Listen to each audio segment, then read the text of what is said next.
Mayroong nagaganap na sunog at ang usok ay patungo sa kalangitan. The Birth of a Hero o ang kapanganakan ng isang bayani.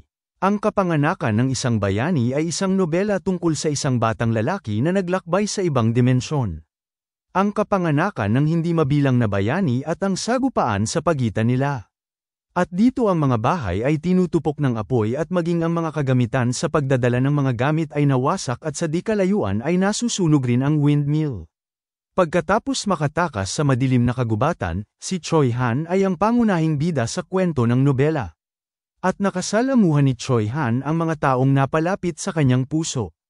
At dito iniabot ng matanda ang kanyang kamay sa bida na si Choi Han at tinulungan siya nitong makatayo habang nasa likod ng mga tao na nakatira sa nayon at dahil doon ay nadiskubrehan niya ang pagmamahal ng mga tao sa bayan ng Harris at nagkaroon siya ng mga kaibigan dito at pamilya. Subalit isang araw ay ang buong bayan ay sinalakay at winasak ng misteryosong organisasyon at nang makabalik siya mula sa pangungulekta ng halamang gamot ay tumambad sa kanya ang mga nakahandusay na bangkay kaya naman nabitawan niya ang daladala niyang mga halamang gamot. Bagaman ay nagtataglay siya ng hindi ordinaryong lakas at namalagi ng maraming dekada sa madilim na kagubatan ay si Choi Han ay mayroong puro at mabait na kaluluwa na hindi niya magagawang makapatay ng tao.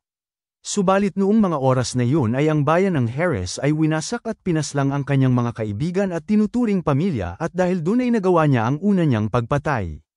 Inatake niya ang isang tao at nahiwa ito at nang makita yun ang kasamahan ng pinatay ni Choi Han ay tinanong niya naman ito na kung sino ba siya. Kaagad namang sumugod si Choi Han sa mga nakabalabal na itim dala-dala ang espada niyang may bahid ng dugo at nang makita yun ang mga nakabalabal na itim ay inutusan niya naman ang kanyang mga kasamahan na patayin nila ang lalaking yun sabay turo kay Choi Han at nagsisugod naman ang mga ito sa kanya subalit hindi naman alintana ni Choi Han kahit pa na marami ang mga ito at dahil sa taglay nitong lakas ay inisa-isa niyang pinagpapatay ang mga nakabalabal na itim at dahil sa galit niya ay kita naman sa kanyang mga mata ang puot at galit. Napapasigaw na lamang ang mga taong kanyang pinaslang at ang halamang gamot na kanyang dala kanina ay natalsikan na ng dugo. At dito mayroong nakaluhod na lalaki na mayroong malalang sugat gawa ni Choi Han at nang maubos niya na ang mga ito ay labis naman siyang hiningal. At pagtapos nun ay bumalik naman siya sa kanyang kamalayan pagtapos niyang mapaslang ang lahat ng miyembro ng misteryosong organisasyon. At ang kanyang espada ay sumasalamin sa bahay na nag-uumpisa ng tupukin ng apoy. Ang katotohanan ay hindi niya nagawang makakuha ng impormasyon sa kahit sino sa mga ito kaya naman nagresulta ito sa pagkahulog niya sa malalim na hukay ng kawalan ng pag-asa. Kinaumagahan ay inilibing niya na ang mga namatay niyang mga mahal sa buhay at habang inililibing niya ang mga ito ay ipinapangako niya naman sa kanyang sarili na papatayin niya ang bawat taong gumawa nito. Pagtapos niyang makapatay sa unang pagkakataon ay natutunan ni Choi Han ang ibig sabihin ng kalungkutan kaya naman linisan niya ang bayan ng Harris sa unang pagkakataon at tumungo sa syudad ng Weston at ang lugar na ito ay ang puso ng Henetos na bansa. At sa hindi inaasahang swerte ay nakita ni Choi Han si Kale na tinatawag na basura at sa puntong nagkaharap silang dalawa ay kaagad namang nagalit si Choi Han sa kanya at binugbog siya ni Choi Han hanggang magkapira-piraso ito gamit ang kagamitan na nakita niya sa kanyang kapaligiran. Pagtapos noon ay may tumitingin naman sa salamin at napasabi na lang siya na si Kale talaga ito. Nagising siya isang araw na siya na si Kale Henetos at naalala naman kaagad ng bida na isang araw ay nagawa niyang makatulog sa kalagitnaan ng pagbabasa niya ng nobela na tinatawag na The Birth of a Hero sa araw ng kanyang day off. Nagtataka naman ang bida na kung sinaniban niya ba ang katawan ni Kale Henetos. Hindi naman siya makapaniwala na siya na ngayon si Kale at ayon sa kanya na hindi ito maganda. Naisip niya na ang unang series patungkol sa librong The Birth of a Hero ay si Kale ay isa sa kontrabida at palagi siyang dinadaig ni Choi Han. Naligo naman siya sa bathtub at naisip niya naman na hindi na rin masama ito dahil wala naman siyang pinagsisihan dahil isa lamang siyang ulila na walang pera at wala rin siyang mahal sa buhay o kahit man lang kaibigan na handa niyang ialay ang kanyang sariling buhay. Sa isip niya naman na buhay siya ngayon dahil hindi pa siya patay kaya naman wala siyang pinagsisisihan na iiwan niya ang kanyang buhay bilang si Kim Rock-soo at hindi naman siya papayag na mamamatay lang siya ng ganito. Hindi niya gustong mamatay o kahit man lang makaramdam ng sakit dahil mayroong kasabihan na mas maganda pang mabuhay bilang isang pulubi kumpara sa inililibing na emperor. Hinaplos niya naman ang katawan ni Kale at nagtataka siya dahil wala pang peklat ito at ayon sa kanya na ang ibig sabihin lamang nito ay hindi niya pa nakasalamuha si Choi Han sa panahon na ito. Si Cale Henitos ay isang mangmang, walang kwenta, at basura ng pamilyang Count at ang peklat nito sa kanyang gilid ay nakuha niya sa pag-aaway sa bar bago pa man niya nakasalamuha si Choi Han. Ang pinagmulan ng away ay dahil lamang sa pangit na lasa ng wine. Napasabi na lang si Kim Rok-soo na katawa-tawa daw si Cale. Napaisip naman siya at ayon sa kanya na hindi niya na alam kung ano na ang nangyari kay Cale pagtapos noon. Ang tanging alam niya lamang ay si Choi Han ay mas lumakas at naging isang bayani pagtapos nitong maranasan ang maraming sunod-sunod na kakaibang pangyayari at nalampasan niya ang maraming pagsubok. Si Kim Rok-soo na siyang nagmamay-ari na ngayon ng katawan ni Cale ay mayroon lamang itong simpleng moto sa buhay. Sinabi niya naman ang kanyang moto na iiwasan niya ang mabugbog.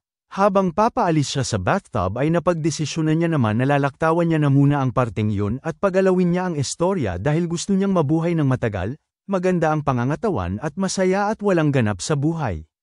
Ayon sa kanya na mas mabuti daw at naaalala niya ang unang parte ng istorya ng libro na kanyang nabasa. Napasabi na lamang siya na sa tingin niya ay magagawa niya namang makaligtas. Maya-maya pa makalipas ang ilang sandali ay mayroong tumawag sa kanya na Lord at kinumpirma niya na kung nasa palikuran ba siya. Nagulat naman si Cale at kaagad siyang nagsuot ng bathrobe sabay sagot niya na oo at lalabas na din siya agad.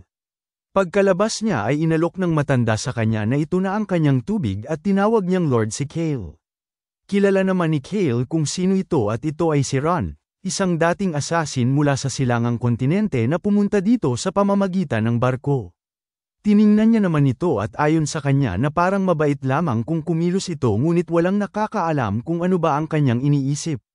Kaagad niya namang kinuha ang tubig mula kay Ron at nagpasalamat naman siya at sa isip-isip naman ni Cale na ipapain niya ang nakakatakot na matandang ito kay Choi Han. Napangiti na lamang si Ron kay Cale. Nakaupo na si Cale at nag-iisip siya na pinapalibutan siya ng mga malalakas na puwersa dito dahil maging ang kanyang malapit na alipin ay isang assassin kaya naman magagawa niyang maprotektahan ang kanyang sarili. Hindi rin magtatagal ang kontinente ay lalamunin na ng digmaan kaya naman kinakailangan niyang ihanda ang kanyang sarili nang sa gayon ay makapamuhay siya ng matagal at magandang pamumuhay, hindi niya naman gustong maging mas malakas dahil mapapansin siya ng mga tao. May bigla namang kumatok at biglang pumasok ang isang ito at binati niya si Cale at sinabi nito na nandito siya upang pumili ng kanyang susuotin. Sagot naman ni Cale na gusto niyang suotin ngayon ay ang simple lang. Agad namang inihanda ng kanyang alipin ang simpleng kasuotan na kanyang hiniling. Kaagad niya naman itong isinuot at sa isip niya na kahit ano pa man ang suotin ng katawan na ito ay maganda pa ring tignan. Inaya na ni Cale si Ron na umalis na sila at sinang-ayunan naman ni Ron ang kanyang sinabi. Habang naglalakad sila sa isang carpet ay binabati naman si Cale ng mga kasambahay. Habang yumuyuko na bumabati ang kasambahay ay labis naman ang mga pawis nila at parang takot na takot ang mga ito sa kanya.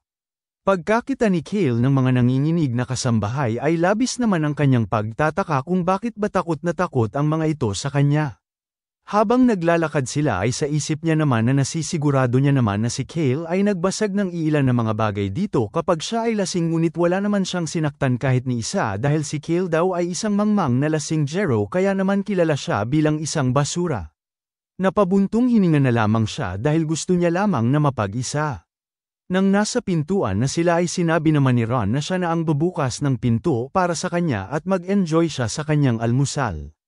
Nagpasalamat naman si Cale sa kanya at sinabi niya kay Ron na i-enjoy niya rin ang kanyang almusal. Pagkapasok niya sa silid ng pag-aalmusalan niya ay bigla naman siyang natigilan at sinuri niya ang mga nasa loob at dito may naghihintay sa kanya at tiningnan siya ng mga ito. Ito ang pamilya ni Cale, pinamumunuan ito ng kanyang ama na si Ruth Henitos at ito ang pinuno ng pamilya. Ito naman ay ang kanyang stepmother na si Violan. Ito naman ang kanyang kapatid na lalaki na si Basin at si Lily naman ay ang kanyang stepsister. Sinabi naman ng kanyang ama na si Ruth na late na naman siya ulit at iminungkahi niya na umupo na siya. Sumunod naman si Cale at agad naman siyang umupo. Ang pamilyang Count ay walang kapangyarihan o awtoridad subalit mayroon naman daw itong pera. Ang kanyang stepmother at stepsister daw ay iniiwasan nila si Cale kaya naman ayon sa kanya na ito ang perpektong lugar upang makapamuhay ng ordinaryo maliban na lang sa titig nila na walang hanggan. Tinanong naman sila ni Cale na kung mayroon ba silang sasabihin sa kanya. Tugon naman nila na wala naman. Habang kumukuha siya ng sausage gamit ang tinidor ay sa isip niya na sa tingin niya na hindi komportable ang mga ito kung nandito siya kaya naman napagdesisyonan niya na bibilisan niyang kumain para makaalis na dito. Pagkakain niya ng sausage ay medyo ngumiti naman siya ng bahagya at may bigla namang nahulog na tinidor dahil labis na lamang nanginginig si Basin dahil hindi siya makapaniwala na ngumiti si Kale. Humingi naman ng tawad si Basin dahil sa kanyang nagawa at nagtataka naman si Kale kung bakit ba nagkakaganito si Basin. Kinuha naman ni Kale ang wine at inamoy niya ito at kaagad niya naman itong ininom at tiningnan niya naman ang kanyang ama at sinabi ng kanyang ama na ang lasa ng wine ay parang basura ngunit hindi niya na ipinagpatuloy ang kanyang sinasabi dahil biglang nagsalita si Kale na napakasarap nito at bigla namang nagulat ang kanyang ama dahil hindi niya inaasahan na napasabi si Kale na masarap ang wine at kinumpirma niya naman na kung talaga nga bang masarap ito. Tugon naman ni Kale na oo at nang marinig yun ng kanyang ama ay hindi naman siya makapaniwala. Tumango-tango naman ang kanyang ama sa kanya at sinabi nito na nagagalak siyang makita na nag-e-enjoy siya sa kanyang pagkain at inumin. Sinabi naman ni Kale sa kanyang ama na inaasahan niya rin na mag-enjoy siya sa kanyang pagkain. Habang kumakain na sila ay sa isip naman ni Kale na gustong-gusto niya maging isang basura ng pamilya dahil walang tumatawag sa kanya na isang bastos. Ayon pa sa kanya na gusto niyang mapalapit kay Basin at tiningnan niya naman ito habang si Basin ay labis namang natatakot sa kanya at sa isip-isip naman ni Kale na ang magpakasaya bilang isang mayaman na batang lord na siyang nakakatandang kapatid naman ni Basin at parang mas maganda daw magpalakad si Basin ng bansa kumpara sa kanya. At kung hindi man gumana ang kanyang pinaplano ay kukuha na lang siya ng kaunting pera at magpakalayo-layo kung saan hindi siya maabyutan ng digmaan. Nang matapos na siyang kumain ay pinahirin niya naman ang kanyang bibig at biglang lumapit sa kanya ang kanyang ama at tinanong niya si Kale na kung mayroon pa ba siyang kailangan. Bahagyang napaisip naman si Kale at sinabi niya na gusto niya ng maraming pera. Sinang-ayunan naman ng kanyang ama ang kanyang kagustuhan at sinabi nito na bibigyan niya ito ng kaunti. Masayang-masaya naman si Kale at iminungkahi niya pa na mas maraming pera mas maganda. Kita naman sa mukha ni Kale na masayang-masaya siya at pagkabigay sa kanya ng kanyang ama ng pera na kinakailangan niya ay bigla naman siyang nagulat dahil hindi niya inaasahan na ganito kalaki ang ibibigay sa kanya ng kanyang ama. Sa tingin niya naman na hindi lamang mayaman ang pamilyang ito ngunit sobrang yaman at ayon sa kanya habang sinisilid niya ang ibinigay na pera ay magbabago na ang mga bagay sa pamamagitan nito at kaagad niya namang tinawag si Ron. Tugon naman ni Ron na kung ano ang kanyang kailangan. Tinanong naman siya ni Kale na kung ano na ba ang petsa ngayon. Sagot naman ni Ron na ngayong araw ay ika-29 ng Marso sa taong 781 ng kalendaryo ng Felician. Labis naman nagtataka si Kale at napagdesisyonan niya na magmadali na siya ngayon at naisip niya naman si Choi Han dahil hindi rin magtatagal ay tatanggong na daw ito sa syudad ng Weston na kung nasaan man siya naruroon. Makalipas lamang ang ilang minuto ay nakasakay na si Kale sa kalisa at bigla itong tumigil at bumaba na siya. At dito bumaba siya sa tinatawag na Poetry and Tea House. Labis naman ang pangamba ng alipin na sa kanyang likuran at agad namang lumingon si Kale at minungkahi niya sa kanyang alipin na pwede na siyang umalis. Nagtataka naman ang lalaki sa iminungkahi ni Kale sa kanya at sinabi ni Kale na huwag niya na siyang pasabihin ulit ng ikalawang beses at kaagad naman siyang naglakad habang nagtatakang tanong naman sa kanya ng kanyang alipin na kung sigurado ba siyang hindi niya na siya kailangang samahan. Sagot naman ni Kale na hindi na dahil sandali rin lang naman siya.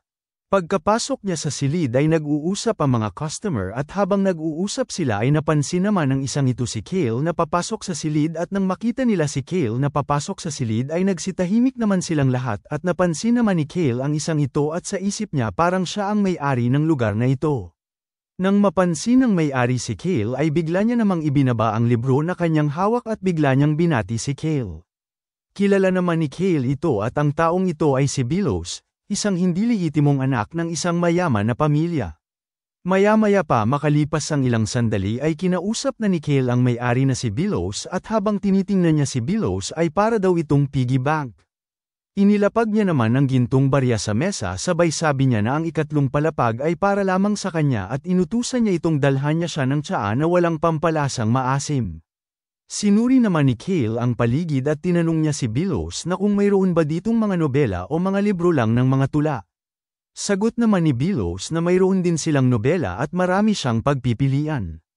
Nilapitan niya naman si Billows at sinabi niya na sa gayon ay ipadala nila sa kanya sa itaas ang pinakamagandang nobela kasama na ang kanyang tsaa at sinang-ayunan naman yun ni Billows at tinawag niyang Panginoon si Cale. Dumagdag naman siya ng bayad at sabay sabi niya na mag-o-order pa siya ng karagdagang tsaa mamaya at ito muna ang bayad. Labis namang nagulat si Billows at napasabi na lang siya na ang 1,000,000 galleon na ito ay sobra-sobra na para sa kanyang bayad. Nagmayabang naman si Cale at tugon niya na dahil marami siyang pera kaya ang iba ay ipalagay na lang nila na tip na niya yan. Sa isip naman ni Cale na ito na ang kanyang pagkakataon upang ipagmalaki kung gaano siya kayaman. Makalipas lamang ang ilang sandali ay nasa ikatlong palapag na si Cale habang nakapwesto siya malapit sa bentana at parang mayroon siyang inaabangan. Tinignan niya naman ang labas at ayon sa kanya na ngayong araw ay darating si Choi Han dito upang mag-ulat sa kastilyo. Naisip niya na prioridad ni Choi Han ang magluksa kumpara sa mang-alap ng impormasyon patungkol sa mga sumalakay sa kanyang bayan at mayroon daw itong malambot na puso. Naalala naman ni Cale ang nangyari sa nobela at dito pagkaulat ni Choi Han kay Cale ay sinigawan siya ni Cale na wala siyang pakialam kung maraming namatay na mga maruming magbubukid dahil wala naman daw itong magagawa sa kanilang bansa at dagdag niya na ang wine daw na hawak niya ay mas mahal pa kumpara sa pinagsamang buhay ng mga namatay na taga-bukid. Napasabi na lang si Choi Han na gaano kawili-wili ito at habang ngumingiti si Choi Han ay sinabi niya naman na nagtataka lang siya na kung kaya niyang baguhin ang kanyang pananaw sa pamamagitan nito at kaagad niyang sinugod si Cale. Labis namang nangangamba si Cale at nakaramdam naman siya ng lamig dahil hindi siya makapaniwala na iyon ang daloy ng istorya ng nobela na kanyang nabasa. Napagdesisyonan niya naman na itigil niya na muna ang kakaisip patungkol sa librong yun. Mayroon naman siyang napansin sa labas at pagkatingin niya ay nakita niya si Choi Han at tinatanong siya ng mga bantay ng kanyang pagkakakilanlan ngunit umiling lamang ito. At alam naman ni Cale na walang pagkakakilanlan si Choi Han at pinagmasdan niya naman ito na umalis at habang pinagmamasdan niya ito ay ayon naman sa kanyang naaalala na umalis daw ito ngunit hinintay lamang ito gamabi upang pasikretong pumasok sa kastilyo sa pamamagitan ng pag-akyat sa bakod at yun na ang simula na makita niya ang lasing na si Cale. Naubos niya na ang kanyang tsaa at naglakad naman siya at nang makababa na siya ay tinawag niya naman si Billows at sinabi niya na lalabas muna siya sandali at iminungkahi niya naman na hayaan niyang hindi mag-alaw ang kanyang inuupuan at sinang-ayunan naman yun ni Billows. Habang naglalakad siya patungo sa pintuan ay tahimik naman ang mga tao at binuksan niya ang pintuan at sinarado ng malakas. Labis naman ang takot ng mga tao sa loob at nang makalabas na si Cale ay sumigaw naman ang mga tao na nasa loob na ang Lord na si Cale daw ay umalis nang wala man lang nabasag miski ni isa at napapasabi na lang sila ng wow. Naririnig naman sila ni Cale ngunit bigla niyang ibinaling ang kanyang atensyon at nagtingin-tingin sa paligid dahil napagdesisyonan niya na kailangan niyang palakasin ang kanyang kakayahan upang maprotektahan niya ang kanyang sarili laban sa mga malalakas na kalaban. Nagpatuloy siya sa paglalakad at sa isip niya na hindi rin magtatagal ay maraming digmaan ang magaganap sa kontinente. Ayon sa kanya nasisiguraduhin niya rin na hindi siya magiging mas malakas para hindi siya mapansin para makapamuhay siya ng mahaba at healthy na buhay kaya naman kailangan niya lamang ng kaunting lakas dahil kung hindi siya magpapalakas ay mararanasan niya ang sakit sa katawan palagi. Sa kanyang paglalakad ay bigla naman siyang natigilan at pumasok siya sa isang tindahan. Ayon sa kanya na mayroong mga sinaunang kapangyarihan sa mundong ito, kabilang sa mga kapangyarihan na iyon ay ang hindi nasasalat na kalasag na ginagamit ng mga salamangkero na siyang kinakailangan niya naman. At dito mayroong bagong luto na tinapay at ang kanyang pinasukan na tindahan ay tindahan ng tinapay. Ngayong araw ay inumpisahan niya ang kanyang quest sa pagkuha ng hindi nababasag na kalasag. Gulat naman ang nagbabantay sa tindahan dahil nakita niya si Cale at bigla naman siyang yumuko upang batiin ito. Sa isip naman ni Cale na hindi na siya nagugulat sa mga inaasta ng mga tao sa kanyang paligid at bigla niya namang sinabi sa nagbabantay na gusto niya ng kaunting mga tinapay. Labis namang nagtataka ang nagbabantay ng tindahan dahil hindi siya makapaniwala na gusto ng tinapay ni Cale. Bigla namang hinagisa ni Cale ang nagbabantay ng tindahan ng tinapay at sinabi niya sabay turo niya na gusto niya ng lahat simula dito patungo doon. Umiikot pa ang gintong barya at pagkabagsak ng baryang ginto ay inutusan naman siya ni Cale na ibalot niya ang lahat ng tinapay na kanyang gusto o kung hindi ay sa iba na lang siya bibili. Labis namang natakot ang nagbabantay ng tindahan at sinabi niya na ibabalot niya ang lahat ng mas mabilis sa abot ng kanyang makakaya. Bigla namang nagmadali ang nagbabantay ng tindahan dahil sa takot na kanyang nararamdaman. Maya-maya pa ay natapos ng mailagay sa sisidlan ng nagbabantay ng tindahan ang mga tinapay at agad namang umalis si Kale dala-dala ang tinapay. Ayon sa kanya na ang bagay ngayon ay ibang-iba kumpara sa Korea dahil ngayon ay nasa isa siyang mundo ng pantasya. Habang naglalakad siya sa gitna ng pamilihan ay nakakarinig naman siya ng mga nag-uusap at ayon sa kanya na si Kale daw ay parang nakagawa ng nakakapandiri na mga bagay dahil ang lahat ay tinitingnan siya. Labis naman siyang naiirita dahil nakatitig ang lahat sa kanya at mas binilisan niya pa ang paglakad dahil napagdesisyonan niya na kailangan niyang umalis ng mabilis sa lugar na ito. Sa kanyang paglalakad ay may nakamasid naman na mga bata kay Kale. Maya-maya pa makalipas ang ilang sandali ay pinuntahan ni Kale ang isang may bakod na puno. Inilapag niya na ang kanyang daladalang mga tinapay at pawis naman siya at tiningnan niya naman ang kanyang pinanggalingan at ayon sa kanya na nagawa niya ring makalayo sa bayan at ang bag na kanyang dala ay mabigat kahit na tinapay lamang ang kanyang dala.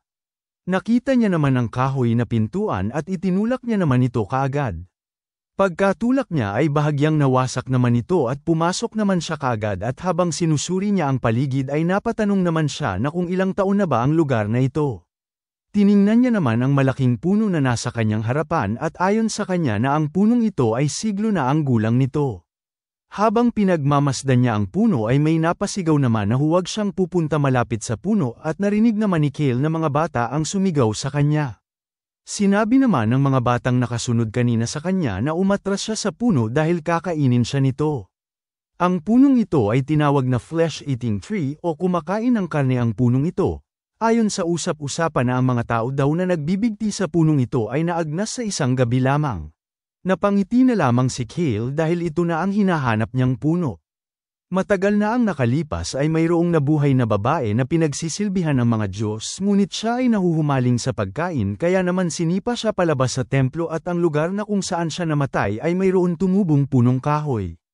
Hinahalungkat niya naman ang sisidlan ng tinapay na kanyang dala at kumuha siya ng isa habang sa isip niya na ang kalungkutan at kapangyarihan daw ng babae ay nakaukit na sa punong ito at nasa puno daw na ito ang kapangyarihan ng kanyang hinahangad na hindi nababasag na kalasag. Habang hinuhulog niya sa butas ang tinapay ay naririnig niya naman ang mga batang nagbubulungan na mamamatay daw siya.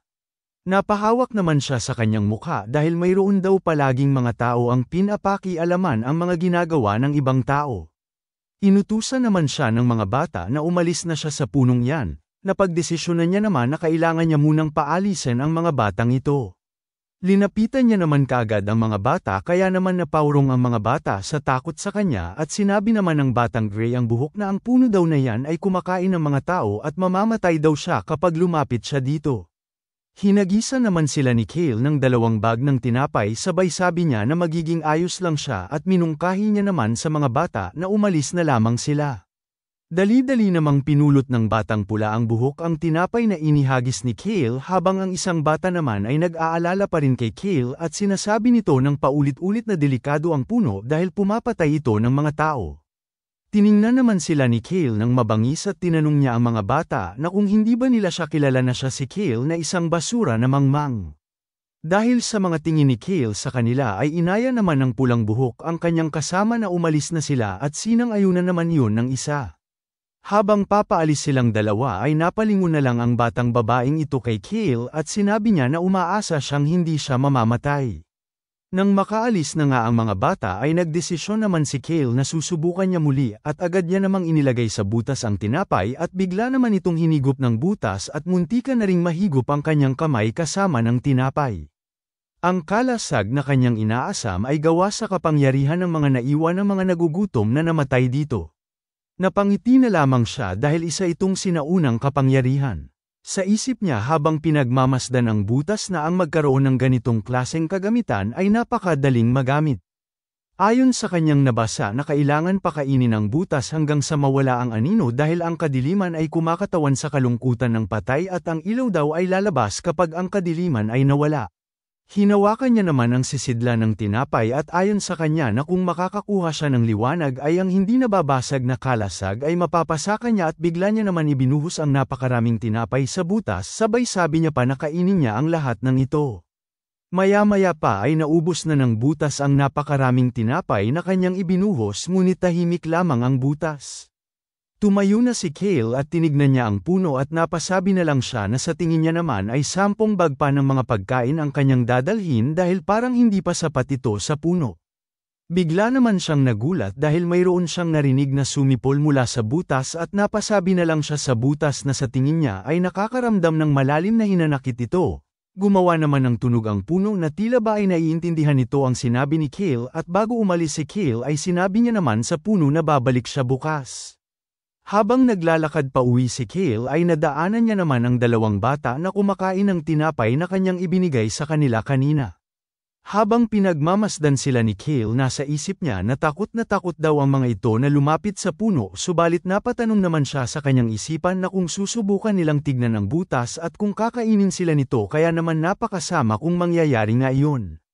Napansin naman siya ng mga bata at tinignan nila siya. Sinabi naman ni Kale sa kanila na kung gusto nila ng maraming tinapay bukas ay huwag nilang sabihin sa iba ang patungkol dito. Hanggang dito na lang muna mga bossing. Kung gusto mong subaybayan ang kwentong ito, mag-like, comment, at subscribe at i-hit mo na rin ang notification bell para ikaw ang unang makapanood pag may bago tayong upload. Kita-kits sa susunod mga boss.